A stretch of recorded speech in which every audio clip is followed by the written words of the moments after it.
Oke, Assalamualaikum. Kembali lagi di Matkin Privat. Bagaimana adik-adikku? Masih semangat ya belajarnya ya? Kali ini kakak akan membahas soal SIMAK UI Kimia tahun 2020 ya. Soalnya dari nomor 46 sampai dengan 60, berarti 15 soal. Oke ya. Nomor 1, senyawa garam hidrat CuSO4 ya. Saya punya CuSO4, saya tuliskan dulu ya. Ada CuSO4XH2O sebanyak 3,56 gram, dipanaskan ya, saya panaskan, menghasilkan anhidrat. Anhidrat itu artinya H2O-nya lepas guys, maka sininya XH2O. Menghasilkan anhidratnya sebanyak 3,2 gram. Oke ya. Pertanyaannya, tentukan rumus senyawa hidrat tersebut. Oke, jika kalian ketemu soal seperti ini, langkah pertama itu berlaku hukum Lavoisier. Apa itu Lavoisier? Massa sebelum dan sesudah reaksi itu adalah sama. Nah, artinya kalau misalkan sini 3,56 berarti di jumlah juga 3,56. Ya, makanya sisanya berapa? Sisanya adalah 0,36 ya. Iya, begitu. Setelah itu, mencari koefisien yang depan sini, gunakan perbandingan mol. Untuk mencari mol, maka kita butuh MR ya. Kita bagi dengan MR-nya CuSO4 dan H2O. Nah, ini sayangnya AR-nya nggak ada ya di soal ya. Oke, saya lengkapin aja ya. AR-nya Cu masih ingat ya, Dek? 63,5 ya. Kalau AR-nya S berapa? 32. Kalau O itu berapa? 16 ya. Kalian nanti hitung sendiri, Cu ditambah S ditambah O4 ya. Hasilnya adalah 159,5. Ya, kalau H2O tahu lah ya, 18. Nah, kita hitung 3,2 dibagi dengan 159,5 itu adalah 0,02. Nah, ini juga ya. 0,36 dibagi 18 adalah 0,02. Nah, masing-masing saya bagi dengan 0,02. Kita sederhanakan. Oke, maka ini 1 banding 1. Selesai deh. Artinya ini koefisiennya 1. Ini juga koefisiennya 1. Nah, jawabannya adalah A ya, CuSO4 H2O. Bagaimana deh, paham ya? Kita lanjut ke soal nomor 47. Senyawa-senyawa NH3, HF, dan HI berturut-turut yang memiliki titik didih tertinggi. Oke. Yang mempengaruhi titik didih tertinggi, langkah pertama kita lihat. Di dalam NH3 dan di dalam HF, ini memiliki ikatan hidrogen. Ya, ikatan hidrogen yaitu ikatan yang terjadi jika H ketemu FON. Nah, ya, ini H ketemu N, H ketemu F, di situ adalah ikatan hidrogen. Ikatan hidrogen ini menyebabkan titik didihnya tinggi, guys. Nah, sekarang kita harus tahu dulu antara NH3 dengan HF titik didihnya lebih tinggi mana, Mbak? Nah, lebih tinggi HF. Kenapa lebih tinggi HF? Karena memiliki tingkat perbedaan keelektronegativitas yang lebih tinggi. Nah, jika tingkat perbedaan keelektronegativitas semakin tinggi, maka ikatan hidrogen semakin kuat. Jadinya titik didihnya lebih tinggi, gitu. Maka titik didihnya HF lebih tinggi dari NH3. Otomatis yang terakhir adalah HI. Kenapa HI paling rendah? Karena di dalam HI tidak ada ikatan hidrogen. Gitu ya guys ya, paham? Jawabannya adalah C. Ingat, jika ada yang mau tanyakan, silakan kalian komen di kolom komentar ya. Kakak tunggu. 48. Propana sebanyak 1 mol. Propana itu apa? Propana berarti senyawa alkana ya guys. Ingat, Cn H2n plus 2. Yang namanya propana itu berarti C-nya 3. Kita masukkan C-nya 3, berarti H-nya 8 ya. Dibakar, maka plus O2. Menghasilkan apa? Menghasilkan CO2 dan H2O. Oke ya guys, C-nya 3. Maka masukkan 3. H-nya 8, kita masukkan 4 ya. O-nya berapa? 3 kalikan 2 itu 6. 6 ditambah 4, 10. Mbak masukkan sini 5. Menghasilkan kalor. Ingat, ada kata-kata menghasilkan. Kalau menghasilkan itu artinya delta H-nya negatif. Maka di eksoterm ya, min 2,222 kilojoule. Pada suhu 25 Celcius dan tekanan 1 atm, berapakah kalor pembentukan C3H8? Ditanya tuh delta HF ya, pembentukan ya. pembentukan C3H8 itu nggak tahu. Jika diketahui delta HFCO2 dan delta HFH2O-nya ada. Oke, karena masing-masing diketahui delta HF, kalian harus ingat, maka rumusnya delta H standar itu adalah jumlah delta HF kanan dikurangi dengan kiri. Begitu ya. Delta H-nya berapa ini? Min 2, 2, 2, 2. Entalpi pembakarannya reaksi ini. Kita fokus ke entalpi pembakaran di sini.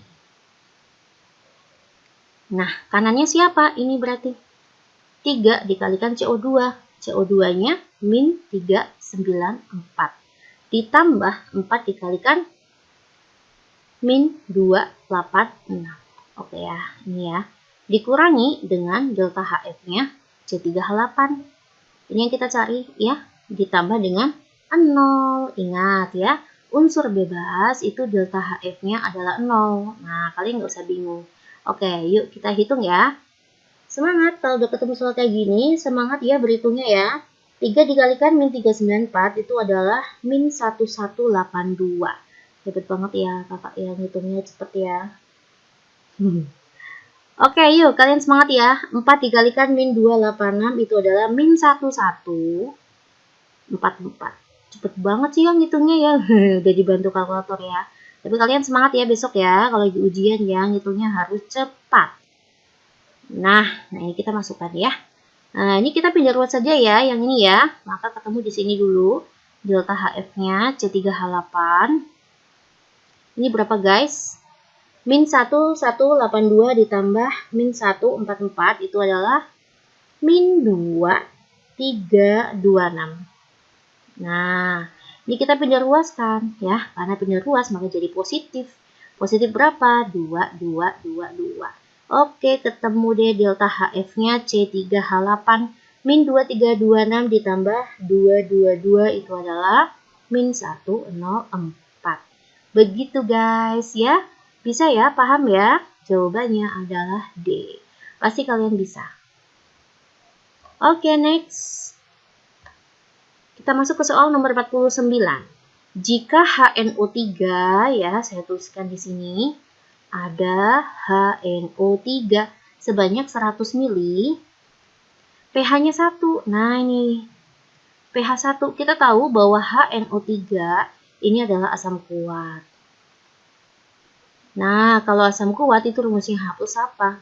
H plus rumusnya A dikalikan M. Kalau pH-nya 1, artinya H plusnya 10 pangkat min 1.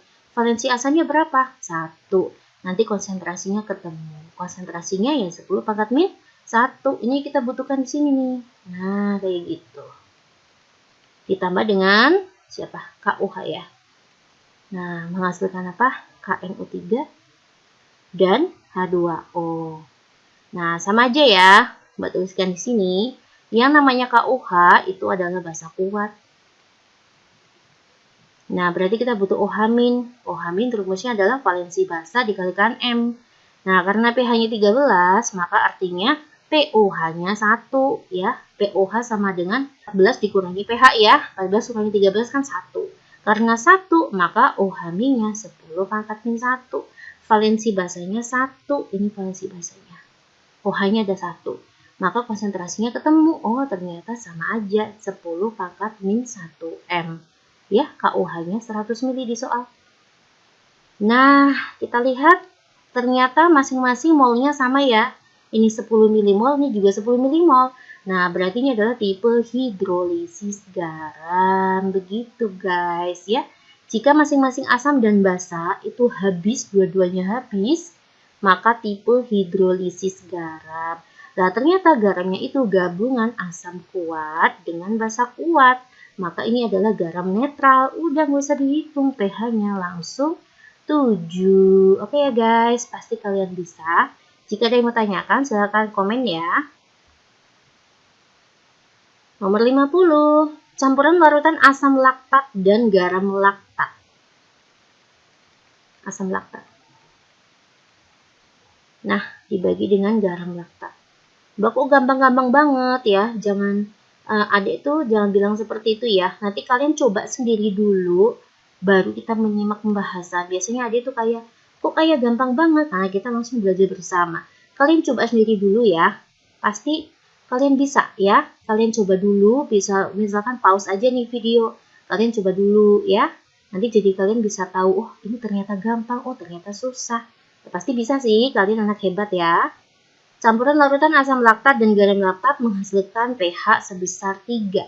Ya, ternyata kalau mereka digabung itu pH-nya 3. Ka-nya 10 pangkat min 4. Maka perbandingan konsentrasi asam laktat dan garamnya. Ditanya perbandingan konsentrasinya ya.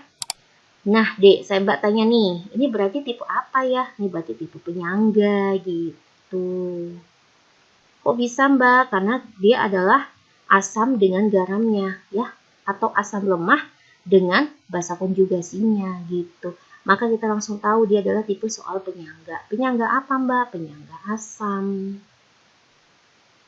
Nah, dari rumus ini aja ya. Gimana rumusnya penyangga asam? H plus sama dengan Ka dikalikan mol ya. Harusnya mol sih, tapi di sini kan nggak ada volumenya. Maka Mbak pakai konsentrasi nggak apa-apa. Dikali dengan konsentrasi asam lemah. Di sini asam lemahnya adalah asam laktat ya. Dibagi dengan konsentrasi garamnya, harusnya basa konjugasi.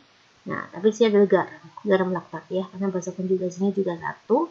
Oke, karena pH-nya 3, maka H plusnya 10 pangkat min 3, Ka-nya 10 pangkat min 4. Anggap ini X, ini Y aja ya.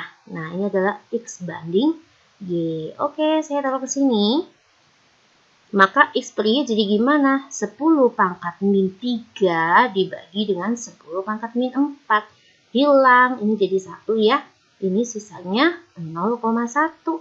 Maka jawabannya 10 banding 1. Oke, kalian hebat. Ketemunya sama nggak? 10 banding 1? Masih bisa ya? Silakan jika ada yang mau tanyakan, boleh ya. Kalian komen aja. Nomor 51. Jika nilai KSP AgCl. Oke. Saya punya KSP AgCl adalah 1,7 kali 10 pangkat min 10. Maka besarnya konsentrasi Cl min. Ya, ditanya konsentrasinya Cl min. Oke ya guys. Nah, harus kita tahu dulu ini adalah senyawa biner. Asik ya. Nah, kalian harus tahu ya. Apa sih biner, Mbak? Biner itu adalah senyawa yang terion menjadi 2 ion nih, Ag sama Cl min. Itu namanya senyawa biner. Nah, kalau senyawa biner, maka KSP-nya selalu S kuadrat ya. Kalau senyawa terner 4S maka 3 ya. Kalian bisa buka lagi ya. Ternyata KSP-nya adalah 1,7 kali 10 pangkat min 10. Ini S kuadrat. Maka S-nya berapa? Di akar. Nah, maka S-nya ketemu ya. Akar 1,7 itu 1,3. 1,3 kali 10 pangkat min 5. Ini S-nya siapa? S-nya AgCl. Nah, kayak gitu. AgCl terion jadi apa, Mbak? Jadi Ag plus dan Cl min. AgCl konsentrasinya 1,3. Nah, ini namanya konsentrasinya ya, S-nya ya. Nah, berarti konsentrasinya Cl min berapa, Mbak? Kita menggunakan perbandingan koefisien. 1 per 1 dikalikan ini. Berarti sama dong, 1,3 kali 10 pangkat min 5. Oke, jawabannya adalah A. Bisa ya? Ya, kita langsung masuk aja ke soal nomor 52. Berikut adalah data reaksi 3 logam. Berturut-turut jenis logam yang memiliki potensial reduksi tinggi ke rendah. Potensial reduksi itu adalah N0 ya. Yang tanya tuh N0 tinggi ke N0 yang rendah. Ya, tinggi ke rendah, kita lihat ke deret volta ya. Masihnya dalam deret volta ya. Di dalam deret volta, berarti soal sel volta ya guys. Caranya membaca, semakin ke kanan itu N0-nya semakin besar. Semakin ke kiri itu N0-nya semakin kecil. Maka logam-logam berikut kita urutkan ya dari kanan ke kirinya. Oke, nah kita lihat ini. Kita fokus ke dalam reaksinya ya. Fokus ini. Nah, kalau reaksi berjalan spontan, spontan itu artinya bisa bereaksi ya. Maka nanti letaknya adalah kanan reduksi, kiri oksidasi. Tetapi kalau reaksinya tidak spontan atau tidak bisa menghasilkan reaksi, maka yang di sini reduksi, yang di sini oksidasi. Ini konsepnya. Nah, terus kita lihat apakah ini spontan. Ini artinya tidak spontan karena tidak bisa menghasilkan produk. Nah, sebenarnya kan kayak gini ya. Saya buat di sini. X ditambah Y2 itu menghasilkan apa? Karena X-nya ini biloxnya 0, maka dia menghasilkan kayak gini, naik. Nah, karena ini Y-nya 2, maka nanti menjadi turun. Nah, kayak gini guys. Ini oksidasi, ini reduksi. Tapi kan kita lihat ya, itu ternyata tidak bisa bereaksi. Nah, berarti artinya tidak spontan. Reduksinya siapa? Reduksinya tuh si Y. Artinya Y-nya di kiri. Nah, saya masukkan Y-nya di kiri. Terus di kanannya ada si X. Oke. Terus kita yang persamaan kedua, ternyata dia berjalan, artinya bereaksi spontan. Kalau spontan itu reduksinya di kanan, oksidasinya di kiri. Seperti direct volta. Yang semakin ke kanan mengalami reduksi, semakin ke kiri semakin mengalami oksidasi. Ya. Reduksinya siapa? Reduksinya itu adalah si X. X-nya biloxnya turun tuh. Nah, berarti artinya X di kanan, Z di kiri. Oke ya. Terus yang ini, siapa yang mengalami reduksi? Yang mengalami reduksi adalah si Z. Oke, artinya Z-nya di kanan, Y-nya di kiri. Ada gambarannya guys. Nah, berarti yang paling kiri siapa mbak? Kita lihat tuh, Y-nya 2 kali muncul.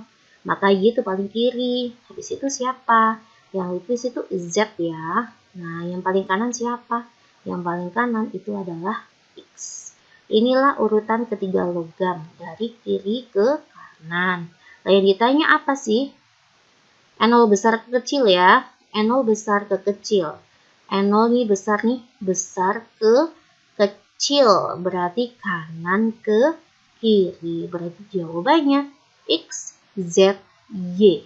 Mana guys? Tolong dibantu mana? Oh, ini B. Oke, jawabannya B ya. Pasti kalian bisa. Hebat, anak-anak hebat. Next, nomor 53. Berikut ini yang jika dioksidasi menghasilkan gugus keton. Nah, ini lihat ya, semuanya adalah bentuknya alkohol. Nah, berarti kita harus cek dulu. Mbak ingatkan kembali ya maksudnya ya. Yang namanya alkohol itu dibagi menjadi 3. Ada yang namanya alkohol primer. Ada yang namanya alkohol sekunder. Ini letak-letaknya ya.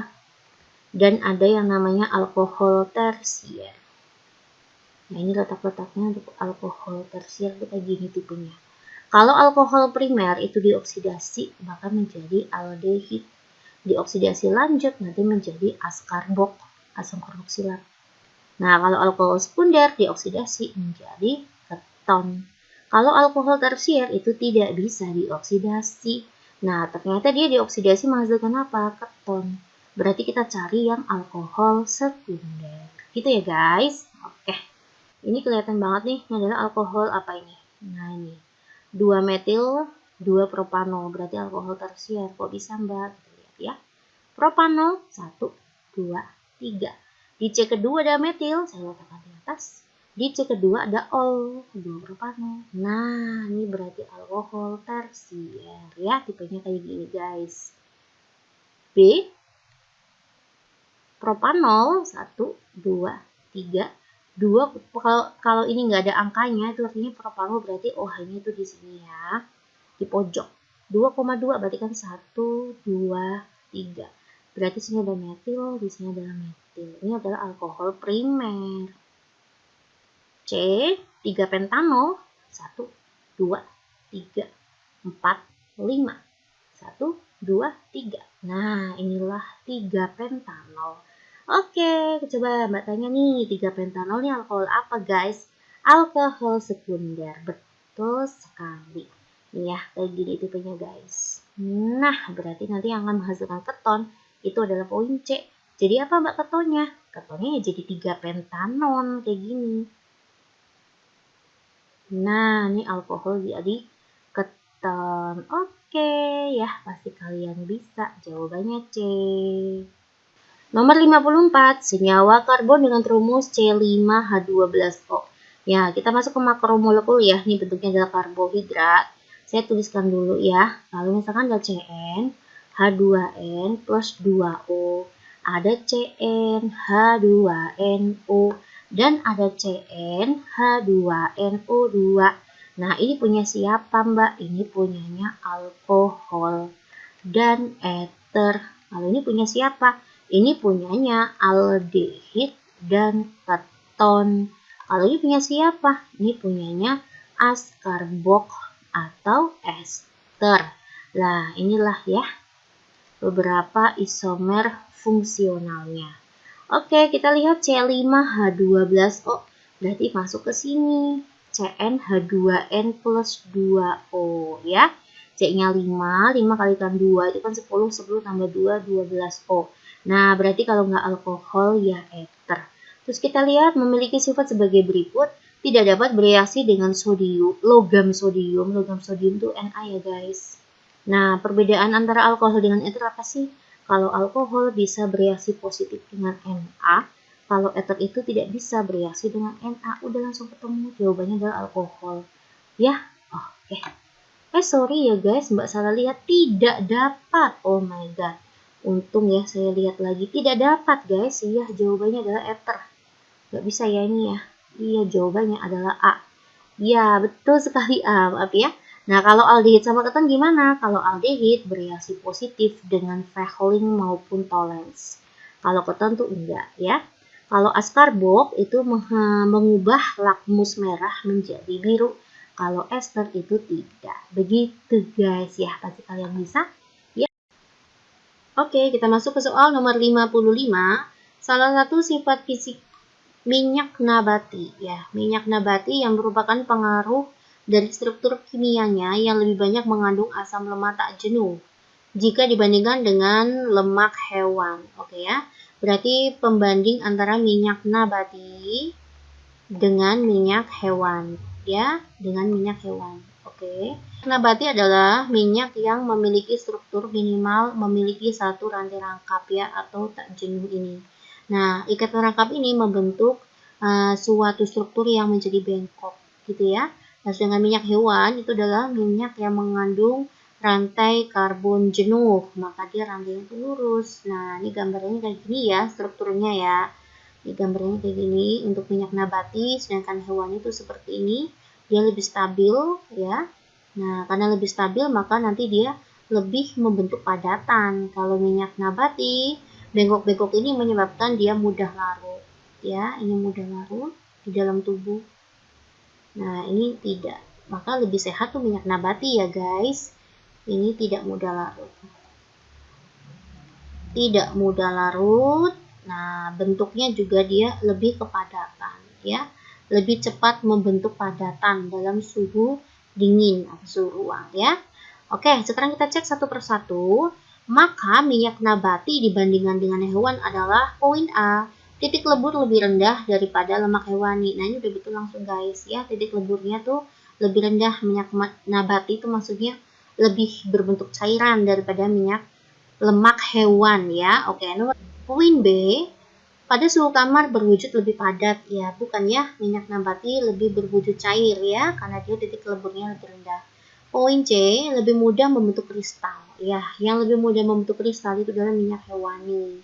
Lebih stabil daripada lemak hewan. Salah ya, karena strukturnya seperti ini, bengkok, dia tidak stabil. Maka artinya dia mudah larut dan dia dalam bentuk cairan dalam suhu kamar. Ya.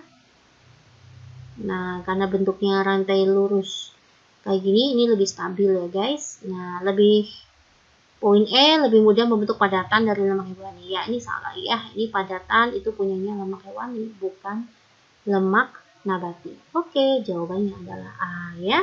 Kita masuk ke soal selanjutnya, nomor 56. Manakah rumus di bawah ini yang tepat untuk ion kompleks yang memiliki ion pusat Cr3+ dan liganya itu Cl-. Saya buat gambaran seperti ini ya. Ion kompleks pusatnya tuh Cr3+. Nah, di sini kamu lihat deh. Di ABC-an semuanya ada H2O ya. H2O N-nya bermacam-macam. Lalu ada Cl. Nah, gini. Kita lihat Cl-nya untuk poin A sama B itu ada 2 ya. Nah, berarti saya masukkan sini 2. Cl kan bloknya min 1. Maka min 1 dikalikan 2 itu adalah min 2. Untuk H2O itu tidak berpengaruh guys, mau berapapun H2O-nya itu tidak mempengaruhi muatan kompleks di sini ya. Karena H2O adalah ligan netral, biloxnya 0 ya. Oke, langsung aja, berarti plus 3 ditambah min 2 itu adalah plus 1. Nah guys, mana jawabannya? Oh ini nggak jelas ya, ini harusnya min 1. Ini plus 1, ini tidak punya muatan. Yang poin D itu adalah plus 1, ini adalah 2 plus. Nah, udah langsung ketemu guys, pas banget jawabannya ada yaitu poin B. Sekarang kita cek untuk poin C, D, E ya. Kita lihat semua CL-nya tuh ada 4. Maka jadi gimana ngitungnya? Ngitungnya kayak gini ya, CR3 plus, H2O-nya nggak usah dilihat karena biloxnya 0, CL-nya tuh ada 4, maka 4 dikalikan min 1, min 4. Maka bilox muatan kompleksnya berapa? Min 4 tambah 3, min 1. Ya, nggak ada ya, jadi E ya. Ya, jawabannya B. Kalau dia menanyakan, silakan tanyakan ya. 57. Diketahui reaksi A plus 2B menghasilkan C memiliki persamaan lanjutnya seperti ini. Diketahui P sama dengan K, A pangkat 2, B pangkat 1. Nah, manakah pernyataan yang tepat? Apakah orde totalnya adalah 3? Betul ya. Orde totalnya itu artinya X ditambah Y ada 3 ya. 1 ditambah 2 ya. Karena 1 betul, maka 3 jelas betul. Next, nomor 2. Jika konsentrasi A dinaikkan 2 kali. Nah, anggap aja awalnya itu konsentrasinya 1. Nah, menjadi 2, maka 2 pangkat 2. Dan konsentrasi B-nya tuh tetap. Nah, maka B-nya tetap 1 ya, 1 pangkat 1. Maka lajunya menjadi 4 kali. Betul, 4 kali 1 kan 4. Ya, betul sekali. Makanya juga betul poin 4. Apakah orde terhadap C adalah 1? Ingat, yang mempengaruhi persamaan laju reaksi itu hanya sisi reaktan. Produk itu enggak deh. Nah, berarti salah. 1, 2, 3 itu apa guys? Jawabannya adalah A. Next, kita masuk ke soal 58. Di bawah ini merupakan reaksi produk amoniak ya. Bakunya ada N2 ditambah dengan 3H2 menghasilkan 2NH3. Ternyata entalpinya adalah negatif. Usaha yang dapat dilakukan untuk meningkatkan produk amoniak. Amoniak mintanya gede. Karena amoniak mintanya meningkat, maka kesetimbangan harus ke arah amoniak. Maka kita cari agar kesetimbangannya ke sisi produk atau ke sisi kanan. Apa yang harus dilakukan? Yang pertama, kita bermain suhu. Ingat ya guys, jika suhu ditinggikan, maka kesetimbangan bergeser ke endoterm. Kalau suhu diturunkan, maka kesetimbangan bergeser ke eksoterm. Kita lihat reaksinya adalah eksoterm ya. Itu artinya produknya eksoterm, reaktannya endoterm. Produk mengikuti entalpi. Nah, kalau misalkan suhunya dinaikkan kan ke endoterm ya, maka kesetimbangannya bergeser justru ke arah kiri, maka salah ya. 1 salah, maka 3 jelas salah. Poin 2 itu bermain tekanan. Ingat, tekanan dan volume itu bermain koefisien ya. Jika volume diperbesar, maka ke koefisien yang besar juga berbanding lurus. Kalau sorry ya, ini kebalik mbak nih. Saya hapus dulu.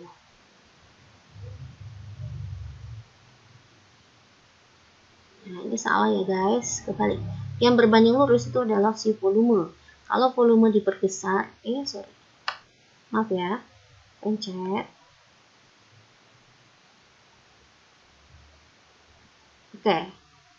Yang berbanding lurus itu adalah si volume ya. Kalau volume diperbesar, maka bergeser ke koefisien yang besar. Kalau volume diperkecil, maka bergeser ke koefisien yang kecil juga. Tetapi kalau tekanan berbanding terbalik, kalau tekanan diperkecil, maka bergeser ke koefisien yang besar, tekanan diperbesar ke koefisien yang kecil. Begitu ya. Nah, kita lihat sisi kanan koefisiennya 2. Nah, sedangkan sisi kiri itu koefisiennya adalah 4.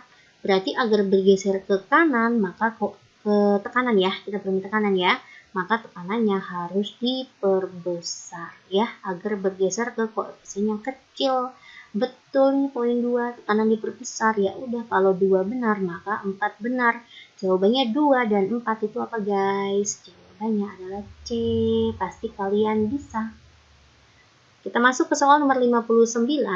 Manakala larutan di bawah ini yang memiliki tekanan osmotik yang sama dengan NaCl. Kita lihat apa rumusnya, Pi? Masih ingat ya? MRT. Karena NaCl ini adalah senyawa elektrolit, maka Mbak kalikan ion. Atau, faktor Van Hoff sebenarnya lebih tepatnya. Nah, karena dia elektrolit kuat, maka artinya I sama dengan jumlah ionnya. Maka saya buat jadi kayak gini, P konsentrasinya dalam bentuk mol 0,2, RT-nya saya hilangkan saja, ionnya adalah 2, Na-nya 1, Cl-nya 1. Nah, artinya 2 ya. Maka P-nya adalah 0,4 RT. Nah, kita cari yang 0,4 ya. Oke. Kita lihat urea. Urea itu adalah non-elektrolit. Nah, maka konsentrasinya akan tetap 0,1, tidak usah dikalikan ion. Nah, berarti 0,1 salah dong, kita kan mintanya yang 0,4 ya.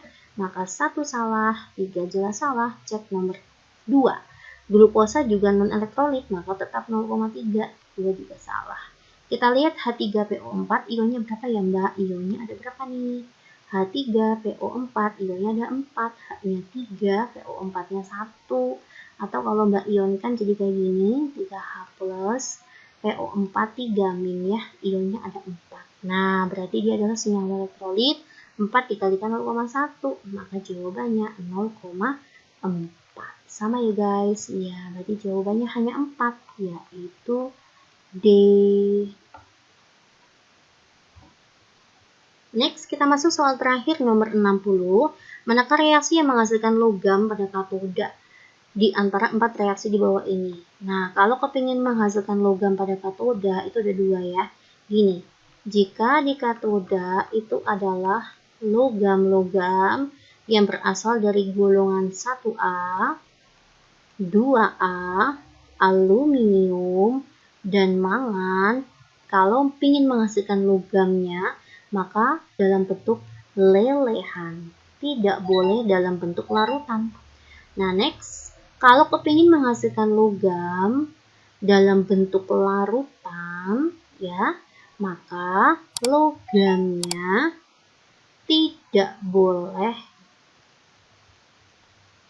golongan yang disebutkan tadi, 1A, 2A, Al, dan Mn ya, karena kalau misalkan ada golongan 1, 2, Al, Mn dalam bentuk larutan, nanti yang di katoda itu bukan logamnya tetapi air ya, reaksinya kayak gini, katoda dalam bentuk golongan 1, 2, Al, Mn. Jika dalam bentuk larutan, maka yang di katoda adalah 2H2O plus 2E menghasilkan 2OH- dan H2, tidak menghasilkan logam ya guys. Oke, kita masuk ke soal nomor 1. Poin 1 maksudnya, apakah larutan Na2 sempat menghasilkan logam? Tidak. Tadi kan ini, berarti poin yang kedua ini ya. Kalau dalam bentuk larutan itu boleh, tetapi logamnya tidak boleh berupa golongan 1, 2, Al, Mn. Kita lihat ini adalah Na itu golongan 1. Kalau golongan 1 itu wajib lelehan. Maka 1 salah, 3 salah. Apakah bisa menghasilkan logam di katode jika lelehan NaH? Betul banget ya, Na itu golongan 1. Nah, ternyata dia dalam bentuk leburan. Leburan sama aja lelehan. Ya, berarti 2 benar, maka 4 benar. Jawabannya adalah C. Oke guys, begitu ya. Dan kita sudah bahas 15 soal SIMAK UI tahun 2020. Ini untuk menambah ilmu buat kalian. Semoga pejuang SIMAK UI mendapatkan nilai yang terbaik dan kalian diterima ya di fakultas yang kalian inginkan. Semangat terus ya. Assalamualaikum. Jangan lupa share dan klik subscribe jika video ini bermanfaat. Oke.